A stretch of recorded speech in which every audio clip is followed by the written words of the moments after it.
My name is Joe Ferry, and I'd like to talk about database design. I have wanted to create a new YouTube channel, not necessarily focused on database design, but I wanted to discuss a wide variety of issues, performance in particular, and how you troubleshoot performance, how you prepare to avoid performance problems. Perhaps talk about some client-side .NET programming issues. I wanted to discuss a wide variety of issues that have come up in my experience as a troubleshooter. I may not be the smartest guy in the room, but most likely I've seen more things done wrong than most people, and I've tried to learn from it, and I think you can learn from me. I'd also like to throw in some other IT-related topics that I think are interesting. I also wanted to be able to do some things on a variety of levels. I think so often as IT people we're afraid to say things because we think people are going to say, well, I know that, and then think that everything else you say is at a lesser level. I think because of that, we avoid communicating some important ideas that people ought to know. People too often expect things to be at precisely their level of what they're expecting to learn at all times. But I discovered as I am making outlines and preparing for recording these discussions, these presentations, that I keep slipping in little digs about developers and IT managers. Last night, I saw a video, and I don't remember what the video was about in the least. But I do remember that the speaker got to the point where he said, and of course it always boils down to the same question. I'm sitting there, yeah, the same question? What's that? The question is, what would I do if I wasn't afraid? If I wasn't afraid of offending people, for example. Well, for me that is easy. I would tell everybody off. That's exactly what I'd do. And that's because I'm tired of seeing the same issues, the same things go wrong over and over again, and even when they're pointed out, continue to be done incorrectly. The problem I'm talking about is that developers design databases. Application developers, .NET developers, Java developers, all kinds of developers. This is not only true for applications within a company, they're also true for applications sold by third-party developers. It is amazing that the viewpoint is that somehow these big companies do things right, that they do things different than your organization does. Look at SharePoint, for example, and the database issues that it presents. I'll talk more about SharePoint later on. Applications are written by people who know business rules and who know how to make user interfaces. The database is a nuisance. And once they can manage to get things to work with 60 or 600 records, they are thrilled. Now, I do not want to suggest that database design is a mystery. Far from it. But the lack of respect that people have for it, it might as well be. Because it isn't done right. It's done as though people were dealing with a mystery they know nothing about and want to know nothing about. Problems will not appear until you've used your application within a business for a long time and have a lot of data. Or if it's a third-party application, until you've installed it at a large business, much larger than your beta testers. If you have a DBA on your staff, that is no defense if you're not using them. And I've seen many organizations that have very good DBAs that show them no respect. They bring in outside consultants to tell them what to do when all they would need to do is listen to the people under their own roofs. Now here I am primarily talking about the SQL Server world. I can't speak for the Oracle world. I have more of a belief that things are so difficult in the Oracle world that you have to get a high priest in on your application, otherwise you're going to get nowhere. Application development is slower because of the complexity of the product, and I don't want to talk any more about that. Letting your DBA review your design is not enough. I want to give an example that I hope emphasizes this clearly. Someone I worked for once called me and said, "Joe, I want you to go to this company and review the design for their next release of tax software."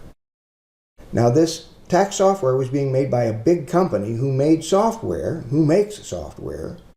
for accounting firms. It is not a company whose name you're likely to recognize. For one thing, the companies in that business seem to be bought and consolidated, and I don't even think they know what their name is from day to day. So he said, well, they want you to review the schema for their new product, for the next version of their product. And I said, what do you mean, review? Well, they want you to give it your stamp of approval. And I said, well, I'll tell you what I can do if they have particular issues about how to model things or how to do things that might be better performance than other things. Yeah, I can do that.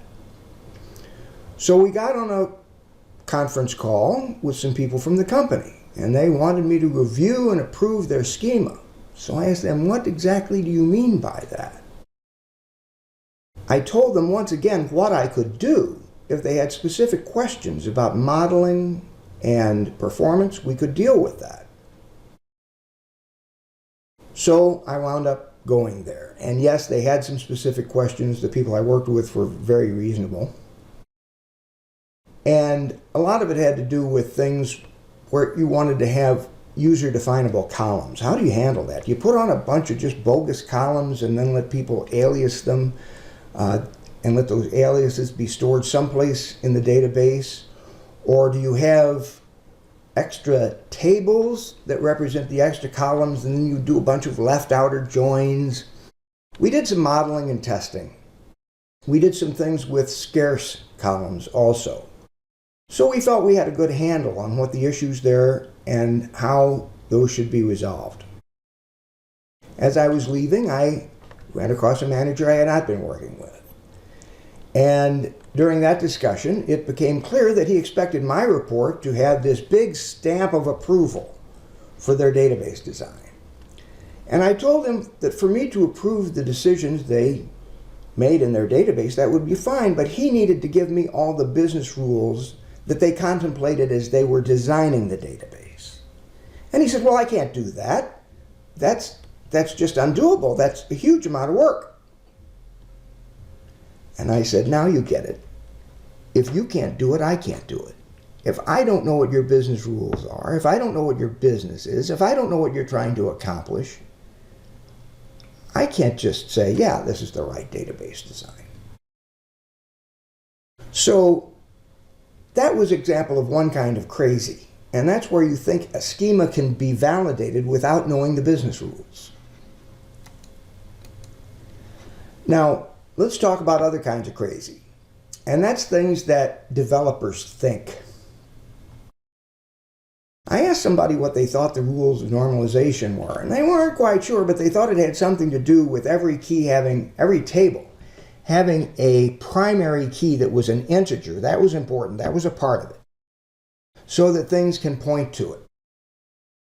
That was the extent of their ideas about normalization. They happen to think that the first rule of normalization, if they even know it, is not violated if repeating columns have different names. Let me give you an example where I've come across this twice in an industry I didn't expect to deal with at all, and that is the freight shipping company, where you call somebody, they send out a semi, pick up some stuff and take it someplace. Well, in those shipping orders, they charge you certain fees, certain standard fees for picking things up, that sort of thing. But there are also other additional fees that might be applied that are called accessorial fees. And that might have to do with you storing the stuff for a while before it can be delivered. Or waiting fees that will be if you have to wait to receive the stuff. Or special fees associated with picking up heavy items or unloading them and installing them. In one database that I worked with, there were about 30 of these. And each of the 30 represented at least one column in the shipping order table. Now, we all know that what they're going to want to do is add up the accessorial fees. And that's where you have in a shipping order table a column that repeats over and over and over again. And that's what part of the first rule of normalization is about. I've had people say, well, no, that's not the same column over and over again because they have different names. They have to have different names if they're in the same table in a database.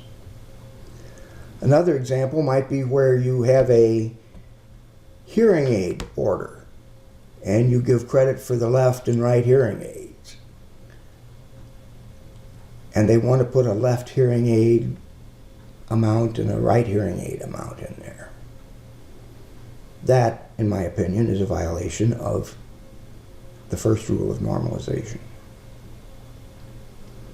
Users also love to make things happen. Not users, developers want to do things because they just think it sounds good. Oh yeah, we have to have archive data. We can't let the data in the main tables get too big because it'll affect performance. This was a legitimate concern a decade ago, 2 decades ago. But the problem is they then want to include that archive data in every query. They also seem to think XML is a good thing for storing archive data, even though they